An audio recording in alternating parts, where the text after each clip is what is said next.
안녕하세요. 예수비전 성결교회 안희한 목사입니다. 전광훈 씨가 자기를 신격화시키기 위해서 상당한 장치들을 사용을 합니다. 그 중에 하나가 뭐냐? 환상이죠.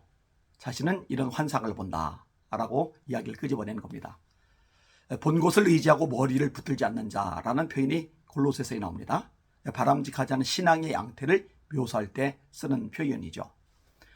미혹된 영혼들은 야, 우리 목사님 신령하다, 우리 목사님 영적으로 정말 탁월하다, 저기 신비한 현상들을 보는구나, 이렇게 생각할 수가 있을 겁니다. 미혹이 돼서 그래요. 이 신앙이 연약해서 그래요. 근데 성경을 제대로 알고 있는 사람들은 그런 것에 현혹이 되지 않습니다. 왜냐하면 우리에게 가장 중요한 것은 예수 그리스도시고 또 그분의 말씀인 성경이기 때문에 그렇습니다.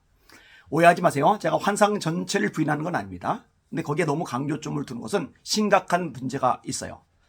전광훈을 추종하는 기도원 원장들, 그들에게도 공통적으로 나타나는 현상이죠. 하늘샘 같은 여자 무당, 그에게도 공통적으로 나타나는 현상이죠.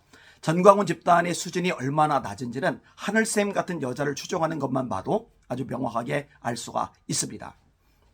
자, 그 다음에 또 어떤 게 있느냐? 모세나 바울 같은 인물들하고 자기를 비교해서 설명을 하는 겁니다. 모세는 하늘에 올라갔다, 위대하다는 거예요. 누구도 따라갈 수 없고 견줄 수가 없다는 거예요.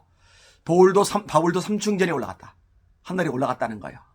역시 누구도 따를 수 없다는 거예요. 최고의 수준이라는 겁니다. 그러면서 살짝 자신을 끼워 넣잖아요. 나도 하늘에 올라갔었다, 나는 모세와 바울의 뒤를 잇는 인물이다. 이런 식으로 무지한 교인들을 가스라이팅 시키는 겁니다. 그러니까 말도 안 되는 소리가 이어져 나올 수밖에 없는 거예요.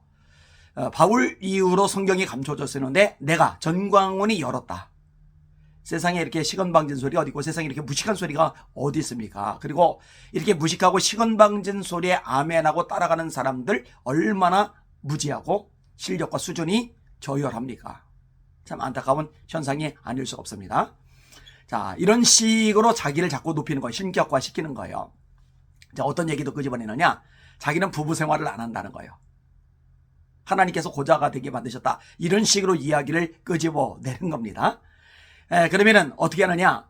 아내하고 같이 자지 않고 혼자 방언으로 기도하다가 잔다. 아내하고 같이 자지 않고 방언으로 기도하다가 잔다, 이렇게 얘기를 끄집어내는 거예요. 이거는 비성경적인 거죠. 그런데 어리석고 무지한 전광훈 광신도들은 야, 우리 목사님 역시 신령하셔, 역시 영적이셔, 역시 대단하셔, 이렇게 반응을 보이는 겁니다. 이건 성경과 전혀 어긋나는 태도인데 말입니다. 여러분, 고린도서 7장에 이렇게 말씀합니다. 음행을 피하기 위하여 남자마다 자기 아내를 두고 여자마다 자기 남편을 두라.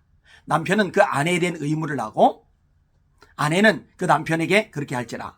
아내는 자기 몸을 주장하지 못하고 오직 그 남편이 하나니, 남편도 그와 같이 자기 몸을 주장하지 못하고 오직 그 아내가 하나니, 서로 분방하지 말라.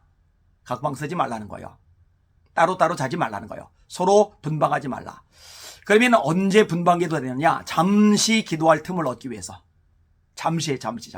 다만 기도할 틈을 얻기 위해서. 기도하는 동안에 그때만 해요. 그런데 나는 각방 쓰면서 같이 자지 않으면서 1년 내내 방언으로 기도하다가 잠이 든다, 이런 식으로 이야기를 끄집어내므로써 자신의 영적인 수준이 되게 높다라는 것을 과시를 하는 거예요. 참 못된 거죠. 악한 거죠. 여러분, 예수님이 마태복음 5장과 6장과 7장에서 산상수훈을 말씀을 하십니다. 근데 6장에 은밀한 중에 보시는 이런 표현이 3번 반복해서 나와요. 그 3가지 내용을 주님이 말씀하십니다. 첫째로 기도할 때 큰 거리 어귀에 서서 기도하지 말아라. 골방에 들어가 문을 닫고 기도하라. 은밀한 중에 보시는 하나님이 갚아주신다.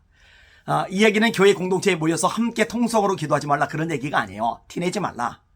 나 이렇게 기도하는 사람이야, 나 이렇게 영적으로 수준 있는 사람이야, 이런 식으로 떠벌려대지 말아라. 그렇게 하지 않아도, 은밀하게 기도해도 하나님이 은밀하게 보시기 때문에 다 아신다, 그 얘기를 하시는 거거든요. 그 다음에 또 어떤 이야기가 나옵니까? 구제에 대한 이야기가 나오죠. 나팔을 불지 말아라. 나 이렇게 선을 많이 행한다, 나 이렇게 구제를 많이 행한다, 나 이렇게 세상에 좋은 일을 많이 행한다, 그렇게 하지 말라는 거예요. 오른손이 하는 일을 왼손이 모르게 하라. 이건 교회 공동체에서 사회에 선을 베풀 때 다 감추라, 그런 얘기가 아니에요. 개인적으로 누군가를 도와줄 때 떠벌리지 말고 잘난 척하지 말고 자기 의나 공로의식의 도구와 소재로 삼지 말라고 주님이 말씀하시는 거예요. 은밀한 중에 하라고 하시는 거예요. 그러면은 은밀한 중에 보시는 하나님이 갚아 주신다는 거죠. 그 다음에 또 하나 나오는 게 뭐예요? 금식이죠. 금식. 꾀죄죄하게 기운 없이 왜 그래? 나 금식 중이야. 이러지 말라는 거예요. 머리에 기름을 바르라는 거예요. 은밀한 중에 보시는 하나님만 바라보고 금식 기도하면 하나님이 은밀한 중에 보시고 갚아 주신다는 거예요. 그런데 전광훈은 어떻게 합니까?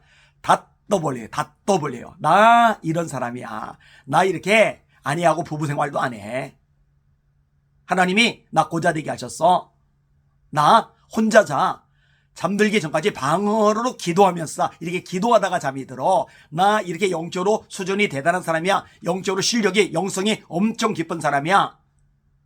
그렇게 영성이 깊어서 수준이 높아서 하나님 나한테 까불면 주고 그딴 망발을 합니까? 그렇게 무식하고 처참한 소리를 합니까? 내가 하나님의 보호자를 꽉 잡고 있어 그런 천하의 미련한 소리를 합니까?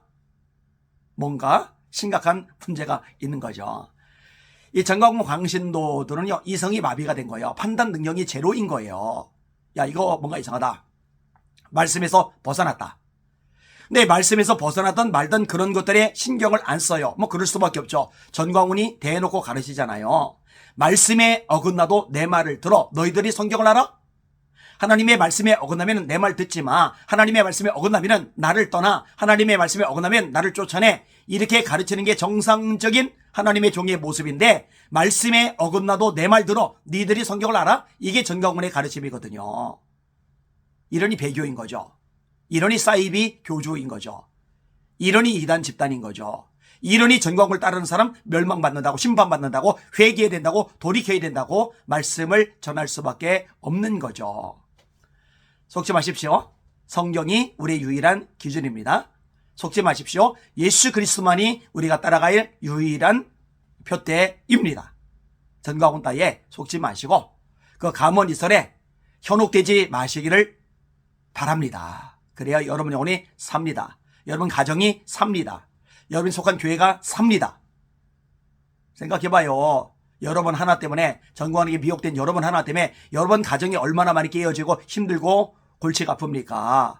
여러분 하나 때문에 여러분이 섬기는 교회들이 얼마나 어수선하고 목사님들이 스트레스를 받고 교회 전체 분위기가 어수선해집니까? 너무나 큰 죄를 범하고 있거든요. 정신을 바짝 차리시기를 바랍니다.